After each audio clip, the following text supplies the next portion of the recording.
Hey YouTube land, Taekwondo here doing an action figure review. Now, I know it's been a while since I've uploaded a video, and it's not due to the fact that I actually haven't been able to upload, or that I haven't recorded anything. It's the fact that I actually recorded a video, and for some reason, and I'm not sure why, now if you're wondering why there might be a weird angle, I'm recording this twice. One with my normal kind of camera, the other one with my phone, and I'm going to see which one uploads. Because basically what happened was I tried to upload this video for this exact same figure, and it took 6 days for it to upload to 90%, only for YouTube to say it couldn't recognize the file. So it's really kind of annoying. I had intended to upload more videos, but I had issues with uploading. So it's not that I haven't stopped doing videos, it's just I haven't been able to upload one due to whatever reason. So anyway, without further ado, now before I proceed, I just need to say that these video reviews are intended for collectors over the age of 13 plus, just to abide by the FTC and the COPA rules. And this figure review is for the 40th anniversary of the Empire Strikes Back Hoth Rebel Soldier or Rebel Trooper. So here he is in all his glory. But before I go on to the figure, I'll just make a note of the packaging. So here is the amazing packaging in all its glory. It's done to look like the vintage Kenner one. It even has the Kenner logo down at the bottom. It has a still from the film of the... It's actually a reversed image, I think, because if I remember correctly, in the film he should be on the opposite side of the was it the ion blaster or whatever the cannons were called. But overall it's a really nice figure. And then if I flip around the back of the box, now I'm not sure if you can see that there is other figures in the wave. There's only short amount of figures in the wave.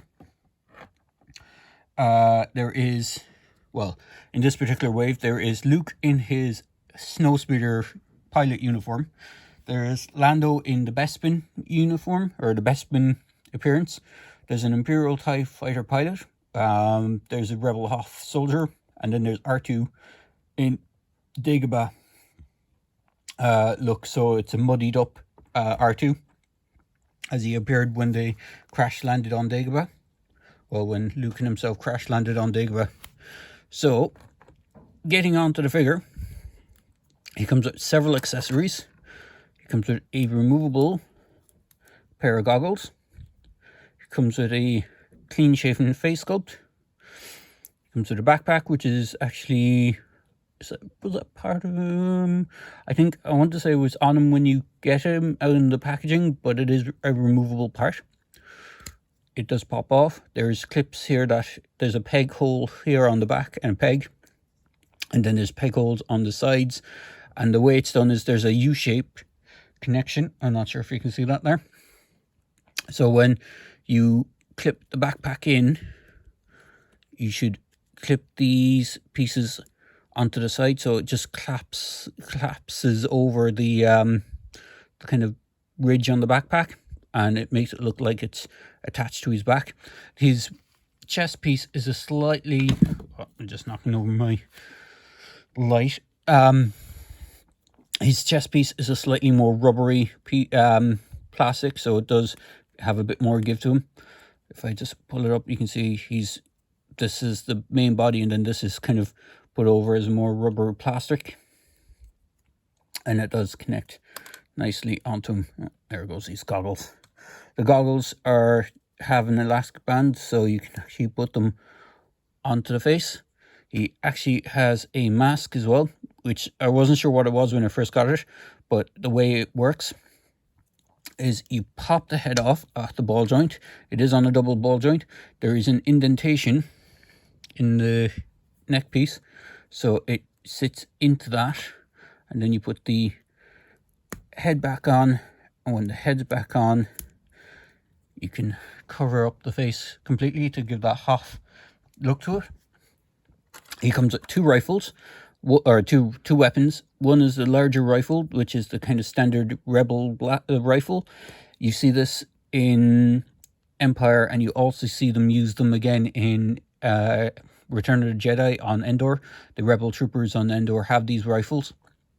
In fact, the 3 3/4-inch versions of the rebel troopers from Endor have this rifle, but it has an actual sling on it, so you usually could store them on the back.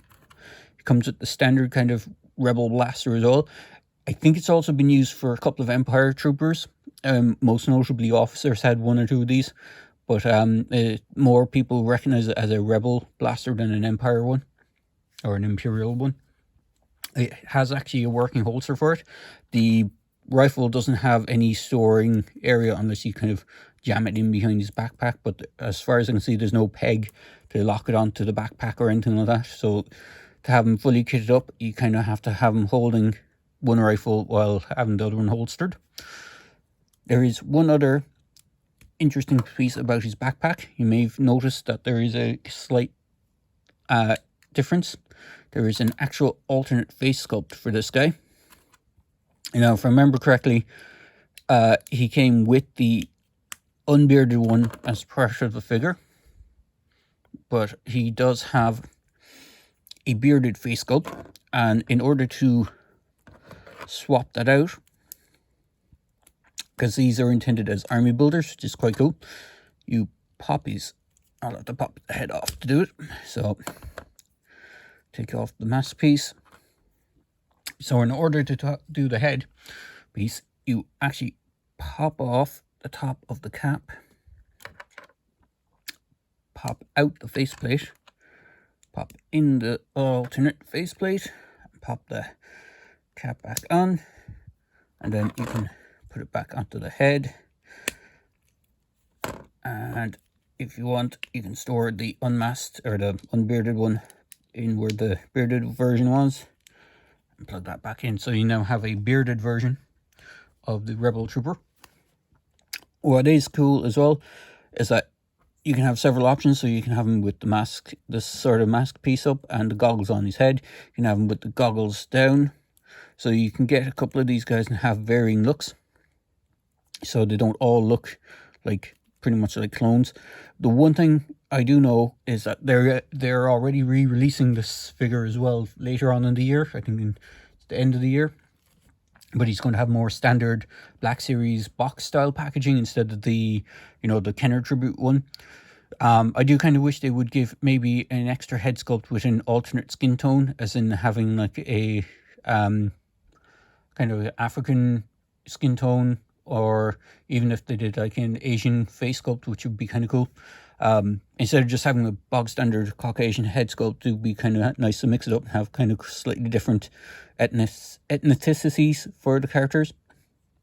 But overall, it's a really nice figure. And for articulation, the arms are on ball joints. They're actually on a butterfly joint, which is hidden nicely by this over coat piece. So you can get some good up all the way around. You get double jointed, or not double jointed, a single joint elbow with over 90-degree bend. He has a swivel in the wrist with a hinge. He has up and down for the trigger finger hand, and he has the in and out for the grip hand. He has some nicely sculpted details with the communicator and stuff like that on this thing. He has a rocker at the waist. I'm not sure if you can actually even see if I pull up the thing, but there's a rocker joint up here. Nothing in the lower waist. He does have the ability to do splits on one side, not completely on the other side, because of the way his holster is done. The holster is actually connected onto his leg. You could probably snap it if you wanted to have more range of movement, but as it does give reasonable range of movement without it. There's a split on the skirt piece, so to give his leg a bit more range. It does have that on the opposite side as well, but unfortunately, with the holster, it doesn't really give him that much range of movement. He has upper thigh swivel, just like all the other ones. He has a double jointed knee, which gives him well over 90-degree bend, even though it looks a bit odd with the sculpting because of the way the pants were sculpted. And he has rocker joints on the ankles with forward and back. Now, I'm not sure if this guy reuses parts from there was a Hoth Luke in, you know, the Hoth gear, and there was a, if I remember correctly, there is a Han Solo in the Black Series with that. They may have reused legs from that. I've never gotten those figures. They've been fairly hard to get over here. In fact, the last wave of anything Black Series would have been would have been just around Rogue One. Anything after that, they never got in. Sorry if my hand's been in the way. So, like, the last set of figures, I think, were before Rogue One, and then our local store got nothing. I managed to find these at our local store called Smith's here in Ireland, which is a surprise because they haven't, as I said, they haven't stocked any Black Series stuff in a long while. So here's just a quick comparison for the last Jedi, I think, Rey. I'm pretty sure that's the last Jedi version of Rey. The training version is Act 2 training. A regular stormtrooper. Unfortunately, I don't have any snowtroopers. A Death Squad trooper from Rogue One. A Jazzwares, one of the Jazzwares Fortnite figures. Ooh, dropping stuff around the place. Goldar from the Lightning Collection, and Destro from the new G.I. Joe Classified series. Of course, his neck, his gold chain has moved off his thing. So there you go, guys. There's a quick video review of this Black, or well, I would call him Black Series, but he's the Vintage Collection 6-inch figure. And just to bring in the tape measure, you can see he stands in around the 6-inch mark. So he is quite in scale with all the other Black Series figures. As I said, my only gripe is that it would have been nice to have a few alternate ethnicity head sculpts, which would be kind of cool for army building. You could probably paint the face sculpt on these ones, or maybe customize your own one, because it's easy enough just to, you know, customize the faceplate. But overall, it's a really cool figure. Do recommend picking them up. They seem to be reasonably available here at the moment. I don't know if we're going to be getting any more Black Series figures. They did have the other figures in the wave, but the only ones I saw on the shelf was R2. Well, at the time of this recording was R2, this guy, and the TIE fighter pilot. It did say that there was supposed to be Lando in stock, and that was the only one. That I didn't see the whatchamacallit, the Luke figure. So, was there another figure? Did I forget one? Nope. The Lando was the only one I didn't see, but I saw the other. Sorry, actually, I didn't see Lando or the TIE fighter pilot. All I saw was the Rebel Trooper and R2 was the only ones they seemed to have up on shelves. Even though they said Lando and the Imperial Trooper was in stock, but the Luke wasn't. So that's beside the point. But anyway, I hope you enjoyed this video review for this figure. Sorry, as I said before, sorry if the angle looks a bit weird. I'm trying to upload from the phone again. If that doesn't work, I'm going to upload from the camera. And hopefully you enjoy this video review. Cheers, guys.